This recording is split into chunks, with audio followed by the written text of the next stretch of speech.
One TV special report.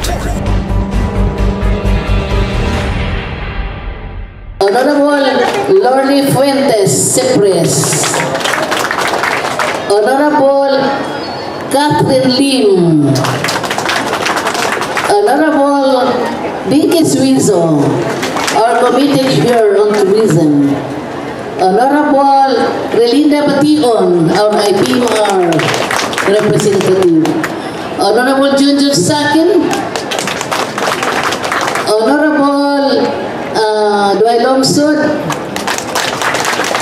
Honorable Lenny Lau, Honorable Marcelo Romero, Honorable Sunny Waminal, and also Honorable Moralion. Nagpalahi ako ka dun. Anyway, balikon ako maayong festa kanatong tanan. Mga kaigsunan ko dinhi sa siyudad sa Uzamis karong tumura we celebrate the 76th birthday charter anniversary sa atong siyudad sa Uzamis. Aduna kita yung mga kalingawan, pasundayan, karon nga gihimo aging paghatag na kong kahulugan. Apan kining maong pasundayan nga gikan sa nakalain-lain nga tribo sa 51 ka mga barangay, gimugna ug mahimo gyud usab kini karon nga kahuluganon, makahuluganon. And with this, ang atong halangdon nga mayor, ani agyud tay mga importante nga mga bisita diin gihimo nato nga mga board of judges. Mga kaigsunan, allow me to recognize the presence of our panel of judges this afternoon. We have here Mr. Renebel Dabadisos of Iligan City. Sir, thank you for your presence. Mr. Maurice Daroy, thank you. Mr. Jason Kahote, Mr. Director Marie-Elaine Onchuan, ang atong pinalanggang agupita kay Regional Director on Tourism. Salamat kayo, ma'am, for giving us your time here. O nga chairman of the board, no other than Mr. Christian Neri Aguado from Iligan City. Thank you, sir, for your presence. Okay, salamat kayo sa atong mga panel of judges. Kay kung wala ni sila, dili gyud may tabo ang atong pakig sa nasambunot karong hapuna. Well, anyway, ako usab gipahalipayan ang atong 51 ka mga barangay, palakpakan nato sila. For their contingent, I know they have exerted so much effort, time, and resources para lang yun makahatag o anindot nga pasundayag karong hapuna in order to give honor and color to our Pirangat Uzamis Festival 2024. Palakpakan nato ang 51 ka mga mabtikon kayo nga mga barangay kapitan. In fact, they have demonstrated their talents and skills kagabi, no? Grabe kayo. Anyway, karon ang ilan na pong mga contingents atong tanawon kung kinsa na po karon ang makakuha o maanindot kaayo mga pasundayag. Anyway, at this point of time, allow me again to say, maayong pista kanatong tanan, Pirangat Uzamis Festival 2024, ug ingon man ang sa atong pagsaulog sa Birhen sa Kota kon Nuestra Señora de la Inmaculada Concepción del Triunfo di Pangi. Mo kana ang atong gihatagan karon og pasidungog. Kanatong tanan, maayong fiesta. There you have it, friends, ladies and gentlemen. Once again, our City Vice Mayor, Honorable Simplicia Bebe Neri. Daghang king salamat, Vice, for that warm welcome. A round of applause to the grand prize winner of the Speech Writing and Oral Contest 2024, the pride of Jose Limon National High School, Mr. Carlos I. Bordon.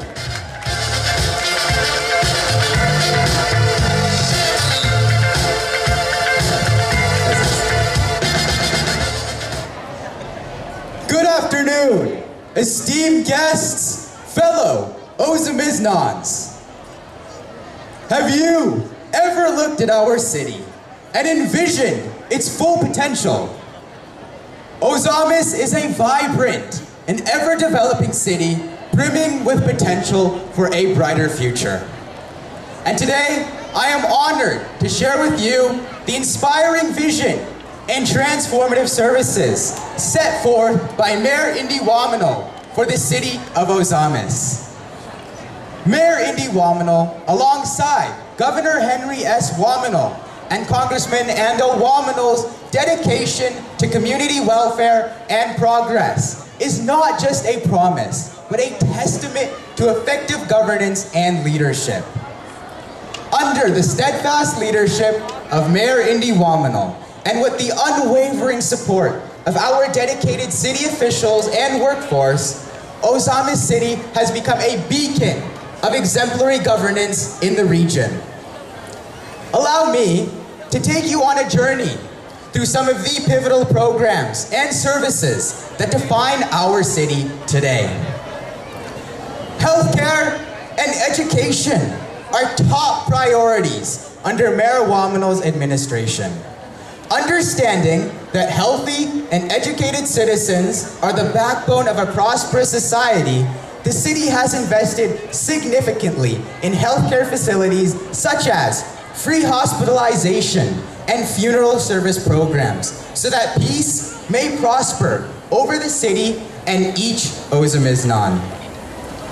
Moreover, educational programs like equipping public schools with electronic tablets for the accessibility to a broad range of information empower them for academic excellence. The Ascenso One Professional Per Family program offers financial support, ensuring students become the leaders of tomorrow. Our agricultural sector, crucial to our economy, has not been neglected either. The Ascenso Ozamis Rice Farmers Full Assistance Ordinance has provided vital support to many of our rice farmers, covering multiple costs. This commitment aims not only to sustain, but to enhance productivity and provide highest possible crop yield, and ensuring our farmers flourish and our communities thrive. In addition, Mayor Wamino's commitment extends to providing a sense of security and dignity through sustainable housing solutions. The Free Housing Initiative in barangays Laman and Malaubang, with units already occupied and more ready for turnover. These efforts signify our dedication to improving every citizen's life. Furthermore, in fostering community spirit and the promotion of wellness, the Ascenso Ozamis Wellness Park stands as an icon and testament to our commitment to develop recreational sites and commerce, a space where families and visitors gather and rejuvenation flourishes, or even the beginning point of many businesses. As we celebrate these achievements, Mayor Wamino's unwavering leadership stands as a beacon of hope for the future of Ozamis. His dedication to transparency, accountability, and inclusive governance has fostered trust and inspired collective action toward a shared vision of prosperity.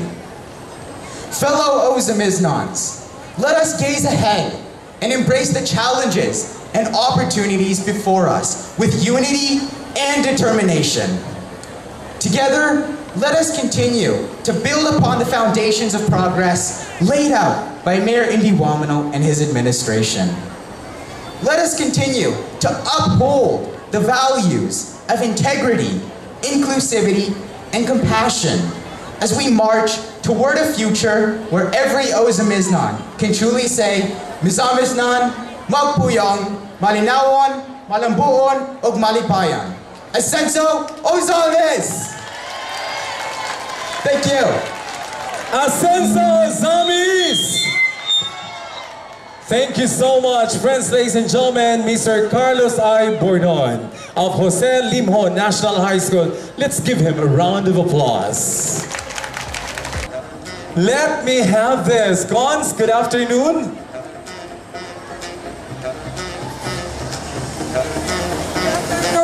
Good afternoon, Sir Mide. Good afternoon to you. How are you? Good afternoon, Cons. Ladies and gentlemen, it is my honor to present the cash awards for the coaches of the 14 contestants in the speech writing and oratorical contest last week, July 8, 2024. Let me start with the 11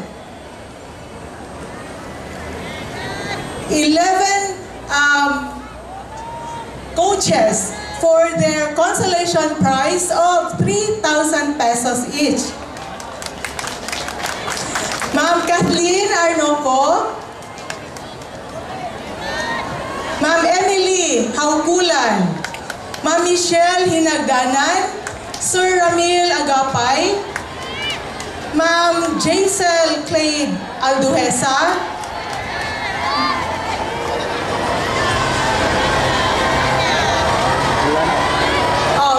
Ma'am Kathleen Arnoco of Osami City School of Arts and Trade, Ma'am Emily Haukulan of Marcelino C. Reyes Integrated School, Ma'am Michelle Hinagdanan of La Salle University, Ramil Agapay of Misamis Institute of Technology, Ma'am Jaisel Clade Alduhesa of Montol National High School, Ma'am Helen Rizada of Osami City National High School.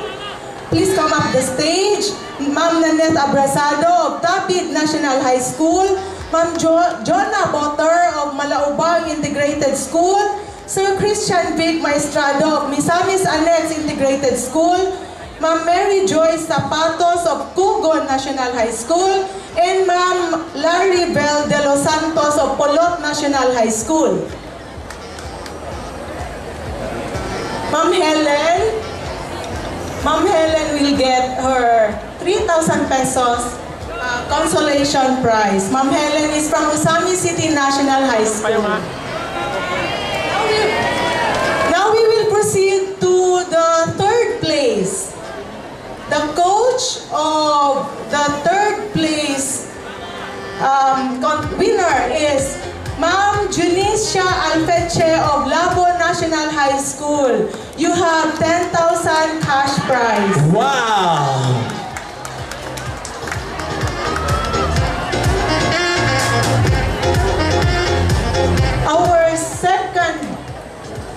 Our second prize winner is from Gala International Integrated School, Ma'am Mary Joy Sumatra. 15,000 pesos is the amount of your cash reward for gaining the second place. And for the champion,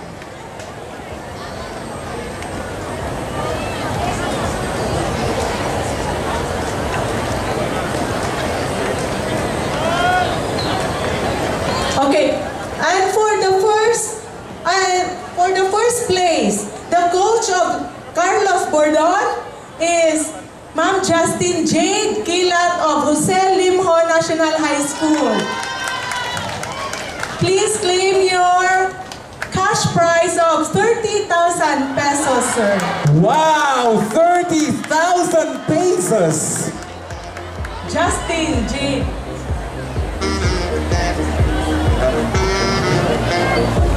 Alas, si Sir, na-shock you guys. Si Sir, oh my God! Oh my God! Mayor, oh my God, oh my God, yun ang coach. So it's like winning a crown today, sir.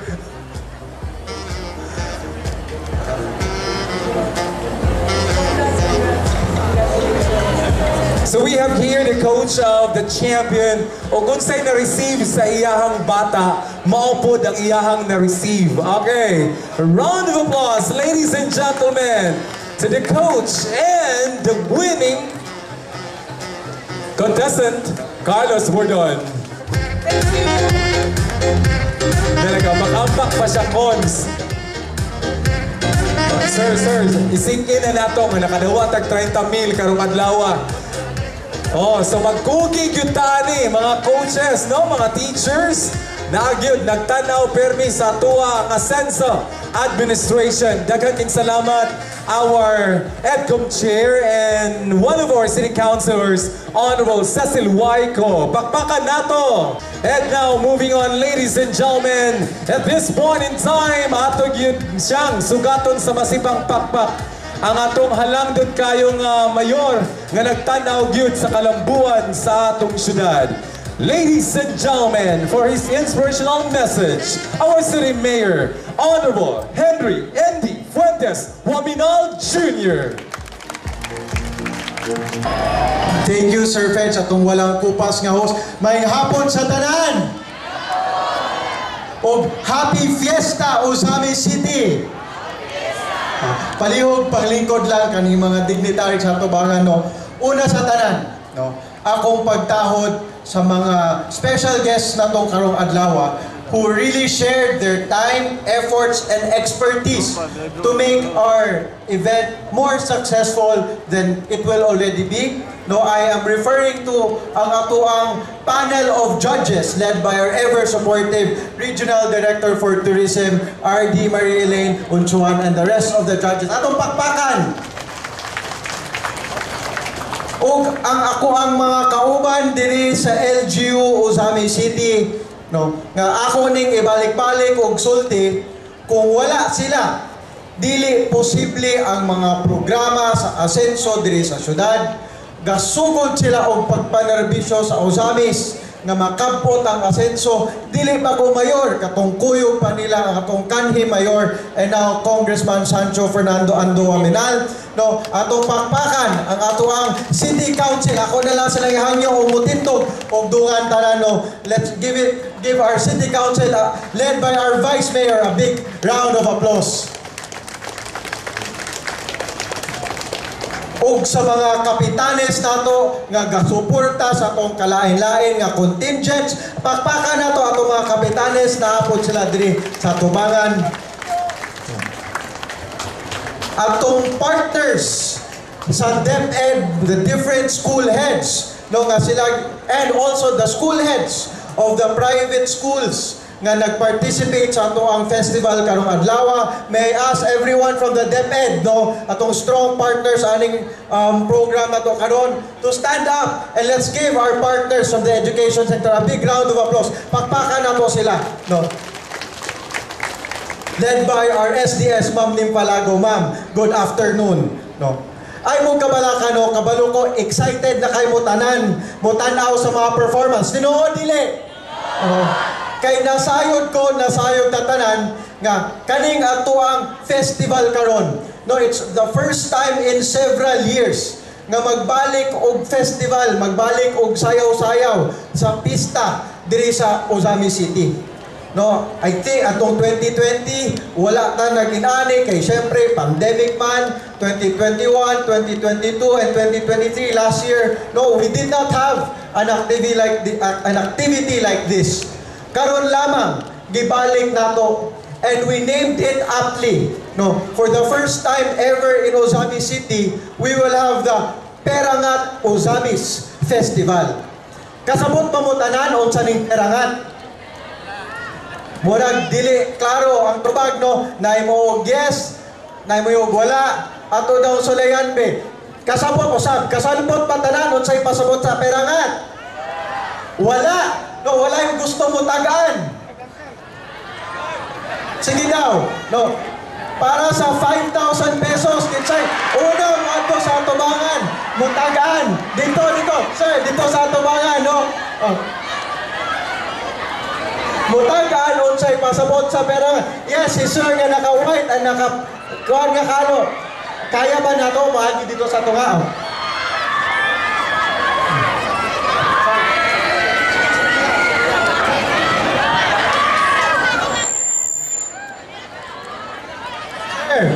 O unsay ato ang ngalan?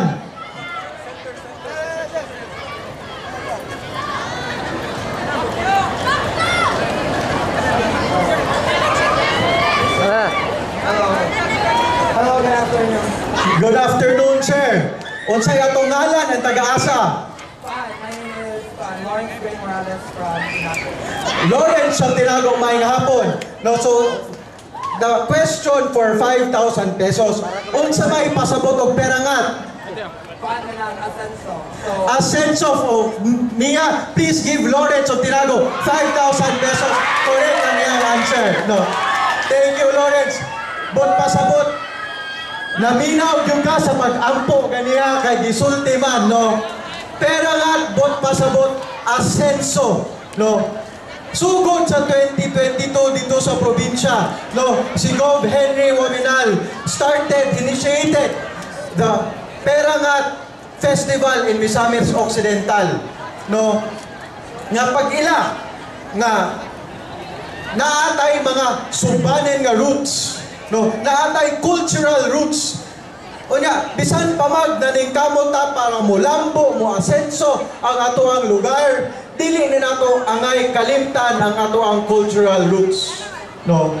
And no, Gov. Henry initiated this province-wide festival kay gusto niya ma-emphasize nga para makabot ni natong perangat, para makabot nato ang tinuod nga asenso, kailangan tanan LGU sa probinsya, tanan munisipyo, tanan syudad magtinabangay o mubuhat sa iyang share. At the same time, no, para makabot nato ang perangat o asenso diri sa Osamis, kailangan tanan barangay, tanan katawhan magtinabangay. Kay dili kaya kung kami lang sa gobyerno mo'y maglihok para mo asenso ta.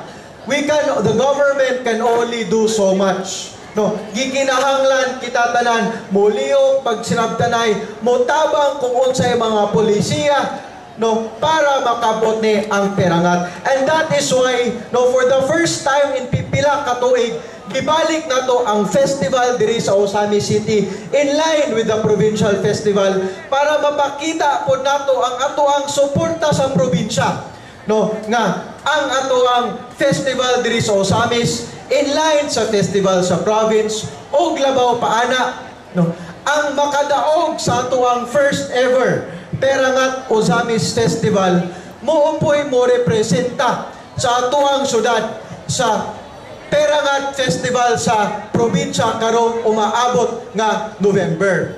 Naalang ko'y gusto i-share sa inyo ha, no, nga unsa na ang giplano ni Gov. Henry para sa ato ang festival karong November, no? Because no, he is also looking at how to increase and improve the tourism in the province, no? Yan ang buhaton nga ato ang Perangat Festival karong umaabot nga November will no longer just be participated by the different LGUs here in the province. No, mahimo na siyang usa ka invitational nga festival, invitational competition kung aha naatay mga contingents, delegates gikan sa lain-lain nga probinsya, lain-lain nga highly urbanized city, dili lang sa region, apil sa gawas sa region, no, para magpakita sa ilahang talento o ilahang interpretasyon unsaon pagkabot sa perangan sa probinsya. So mga bigatin na ang mga other competitors sa ato ang coming Perangat Festival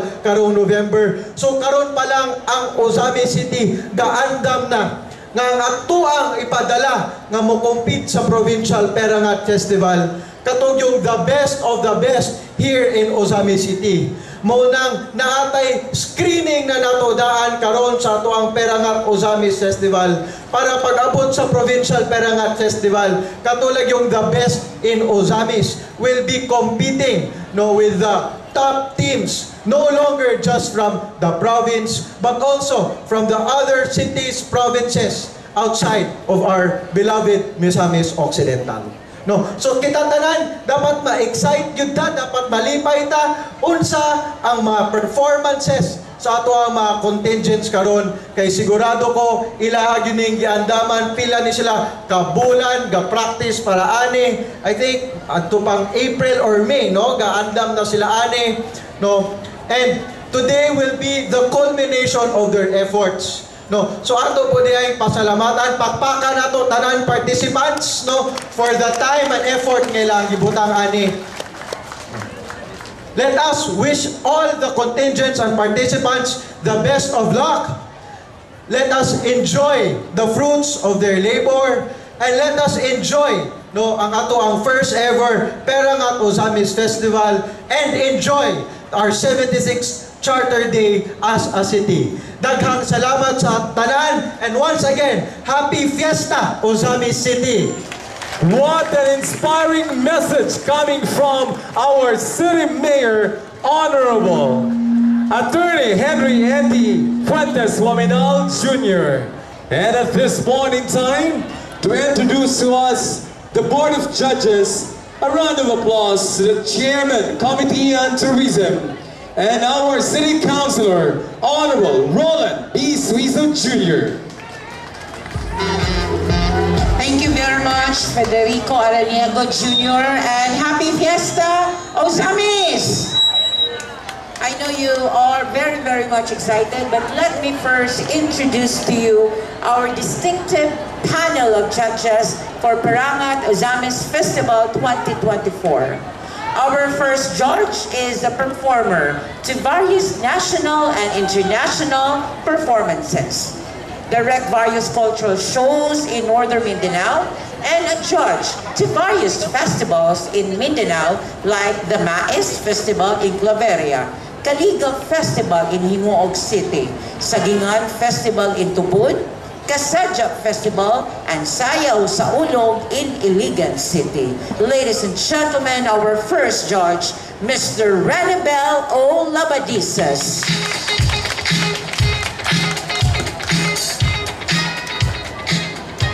Our second judge is a member of the Speakers Bureau of the National Commission for Culture and Arts, Dance, Theater and Visual Arts, also a member of the Choreo Mindanao Incorporated, the national finalist of Live Entertainment and Festival Awards, a creator-director, and a festival director. Ladies and gentlemen, our second judge is Mr. Maurice E. Daroy.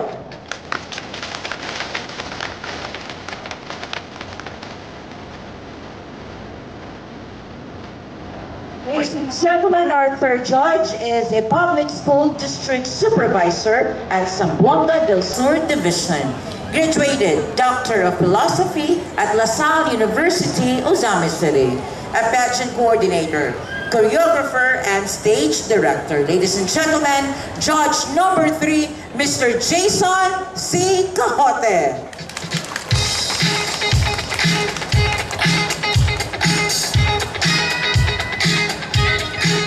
Our fourth judge, ladies and gentlemen, is one of the most honorable judge that we have this afternoon. She just happens to be the regional director of the Department of Tourism, Region 10, Northern Mindanao, basing in Cagayan de Oro City. Ladies and gentlemen, the beautiful regional director, Marie Elaine Onchuan.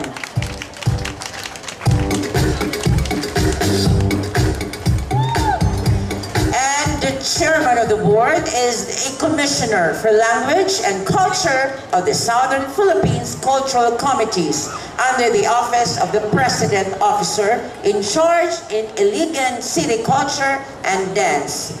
Director of the MSU IIT Kaamulan Cultural Dance Group and directed the Pasundayag Northern Mindanao and WAL Philippines. Ladies and gentlemen, our chairman of the board, Mr. Christian Tan Neri Aguado.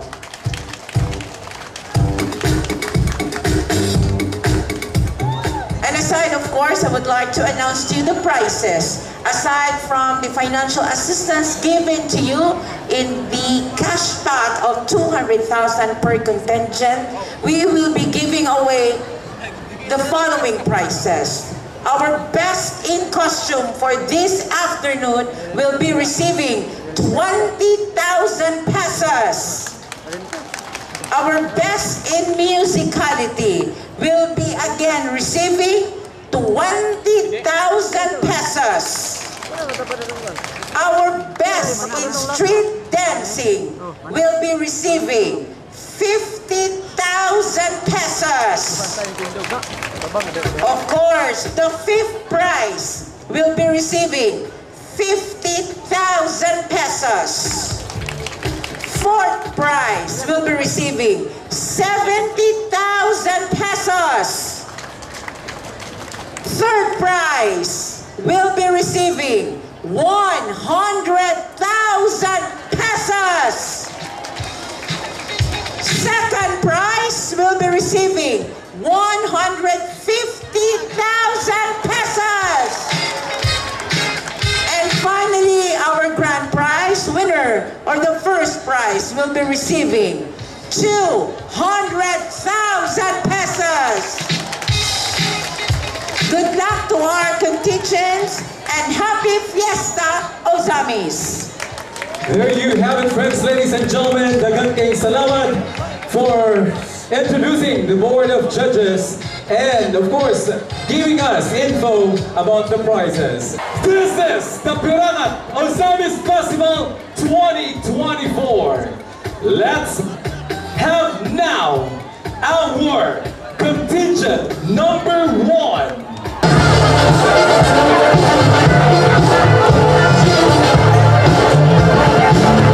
Hello, hello, hello!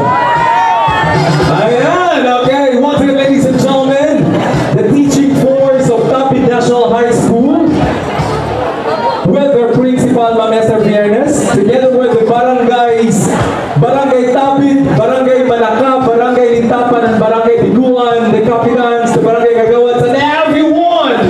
Thank you so much!